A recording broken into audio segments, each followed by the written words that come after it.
আর আরেকটা কথা হলো, কুরবানি ওয়াজিব হয় ব্যক্তির উপর, পরিবারের উপর না।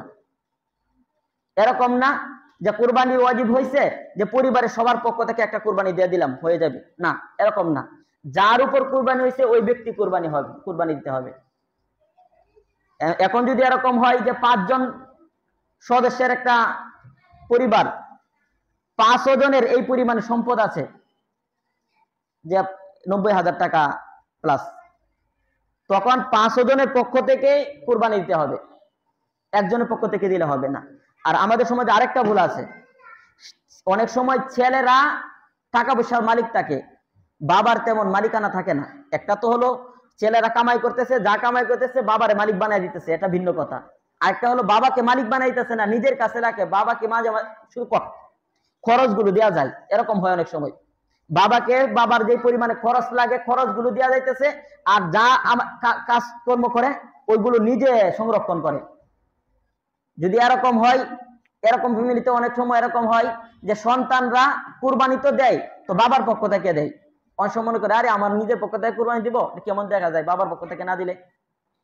বাবা যদি কুরবানি বাবার উপর যদি ওয়াজিব না হয়,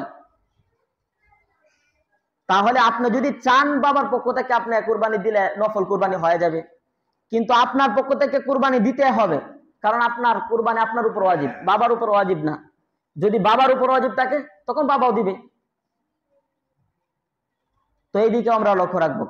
আবার অনেক সময় এরকম হয় যে ছেলের আরো ওয়াজিব হয়েছে, বাপের ওয়াজিব হয়েছে, সবারই ওয়াজিব হয়েছে, কোনো হিসাব নিকাশ ছাড়াই একটা দুইটা অংশ নিয়ে নিছে যে আমি এই দুইটা শরিক হয়ে গেছে, অথচ তার ভাগে দেখা যাচ্ছে 3টা 4টা শরিক, তার তিন পরিবারের একসাথে চলতেছে, তো 3 জন 4 জনের দেখা যাইতেছে কুরবানি ওয়াজিব হয়ে গেছে।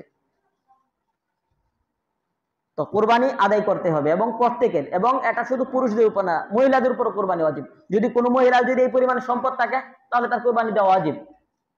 যদি এই পরিমাণে যদি স্বর্ণ থাকে, রূপা থাকে, তারপর কুরবানি দেওয়া ওয়াজিব।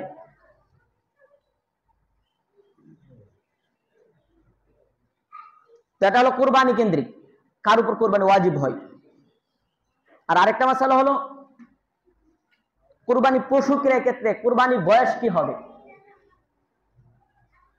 কুরবানির পশু যদি গরু হয় তাহলে তার বয়স হতে হবে 2 বছর, কম হলে কুরবানি জায়েজ নেই।